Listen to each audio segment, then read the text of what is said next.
So we're talking about swing plane, and what really is swing plane, right? So there are a lot of different theories as to what that is. There are different types of swing, and then there's the plane the club is moving on, right? So a lot of times you might have gone for a lesson and they take the club and they film your golf swing and they'll draw a line along the club shaft that extends through your body.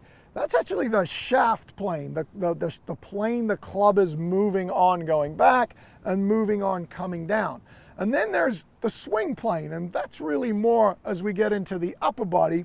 And a good friend of mine, Jim Hardy, wrote a great book called The Plain Truth for Golfers that talks about a two-plane swing and a one-plane swing.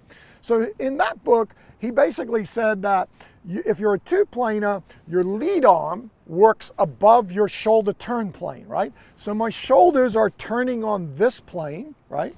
But my lead arm is actually vertical of this plane. And that is a way to swing. And then there's a one-plane swing, and that's where my shoulder plane and my lead arm plane actually match. So that's where if I go back and my arms swing either below or on my shoulder plane, that would be considered a one-plane swing.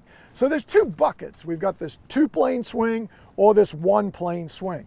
And there are a couple of key things you need to know about those. And you can swing either way. In fact, the longest hitters generally are a two-plane. And the reason is because their arm swing creates width and arc, and that gives them a bigger arc, and they have more time to produce what we call ramp-up speed or speed to this head. Now, not to say that there's not some super long hitters that are one-planers. The long hitters that are more one-planers are very powerful with their lower body. They have to turn their torso extremely fast, and that's where we get into ground force and 3D and looking at all those things. So the thing to remember is you don't really want to mix them, and you also have to understand what's better for you for your body, right? So if I'm a two-planer, if you're one of those players that, you know, I really like to be wide and I like getting my arms up there, you've got to think about the parts of your body you're going to need to do that. And one of them is your shoulder and your lat and your thoracic spine. So, you know, a simple test would be if I put my back against the wall and don't have a wall out here, so we're just going to bend over and pretend I'm sitting against the wall.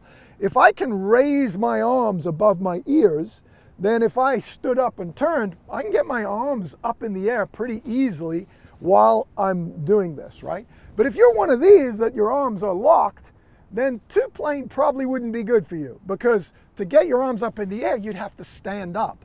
And that would cause you to lose your posture, something we call early extension, where your pelvis goes in towards the golf ball.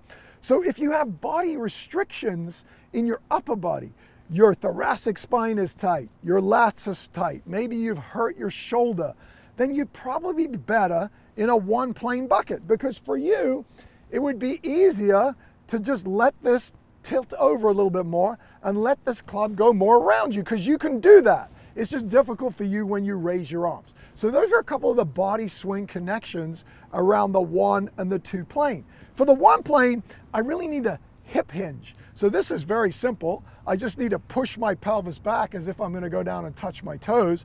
I want to tilt over a little bit more. And then from here, I want to let my arms go more around me. So for this position, you might be a little lower with the handle, a little bit more bent over. I'm going to try and get my arms more around my body. And again, that's another great way to swing. So the one plane, two plane golf swing, it doesn't matter which one you are. They're both good, and you can be an excellent player with both of them. But what we always look at TPI is make sure your body can match what you do with your golf swing. And we've got a great crew of TPI certified experts all over the world that can help you. So if you go to mytpi.com, you actually go in your zip code and you put your zip code on, you'll find an expert that could actually physically evaluate you and tell you whether you should be a one plane or a two plane swinger. And that way, you're not guessing, you're actually assessing.